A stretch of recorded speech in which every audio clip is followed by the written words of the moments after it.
Dictatorship सी चल रही है। एजेंसीज आपकी, इलेक्शन कमीशन आपका, तमाम इंस्टीट्यूशंस जो हैं वो आपके अंडर हैं और विपक्ष के खिलाफ काम करते हैं। 2 मुख्यमंत्री आपने जेल में डाले, अब बेल पर अरविंद केजरीवाल बाहर हैं।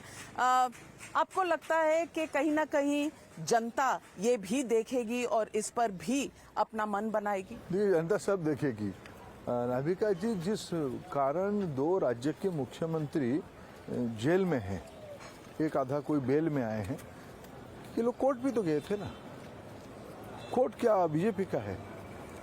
कई प्रकार की, नीचे कोर्ट गए थे, हाई कोर्ट गए थे, सुप्रीम कोर्ट की दरवाजा भी खटखटाए, तो कोर्ट ने क्यों उनकी बातों को नहीं सुना? आप कोई कानून नहीं चलाओगे, आप शराब घोटाला करोगे, आप मुख्यमंत्री रहते हुए आपकी दस्तखत की जमीन आपके नाम पे करा लोगे, खनिज संसाधन आपके नाम पे करा लोगे, तो देश में कोई संवैधानिक व्यवस्था है कि नहीं है? पर आपकी वॉशिंग मशीन कैसी चल रही है? नहीं, जो विषय आपको ज्वाइन कर लेता है वो वॉशिंग मशीन में किन के नाम पे प्रमाण है कि वो लोग वरी है? किन के नाम पे प्रमाण है?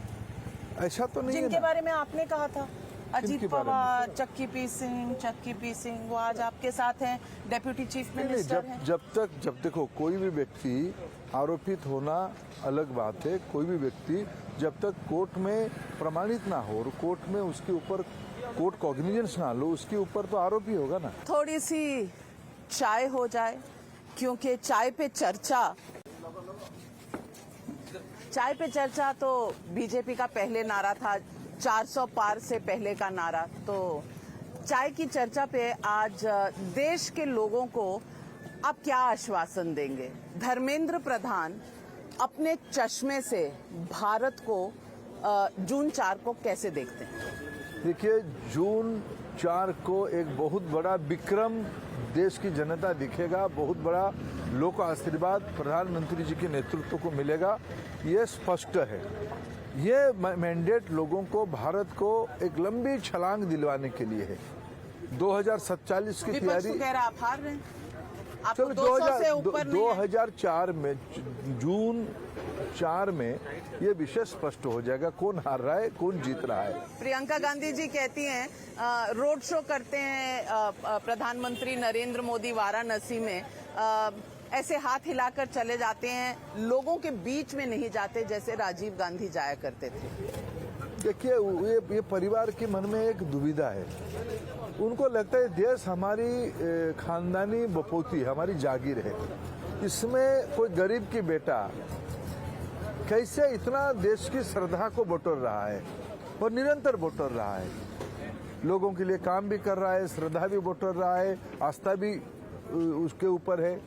ये इनकी सामंतवादी लोग ना कभी भी गरीबों को सहे नहीं, कभी भी टॉलरेट नहीं किए।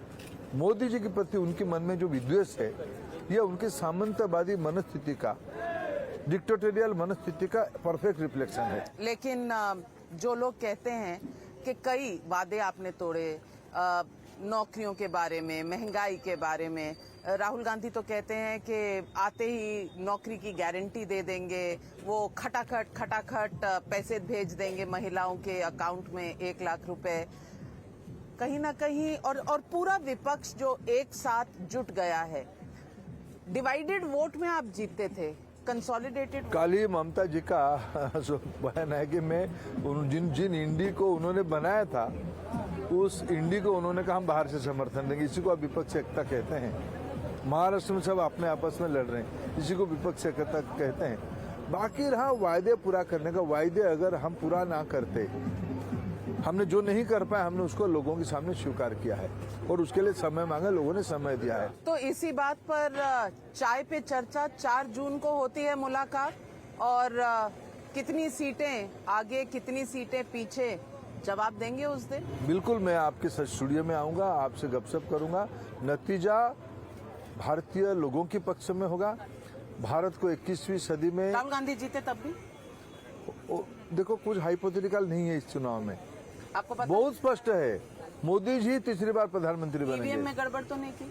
जो हारने वाले कहते हैं, हारने वाले तो बहाना करते हैं, जीते तो ईवीएम जिंदाबाद, हार जाते तो भारत की डेमोक्रेसी मुर्दाबाद। आप इतने कॉन्फिडेंस से कह रहे हैं कि कोई जनता की ईवीएम हमारी साथ है, जनता हमारी साथ है। चलिए फिर चाय पे चर्चा 4 जून को, और धर्मेंद्र प्रधान जी ने वादा किया है हमें कि हमारे साथ जुड़े।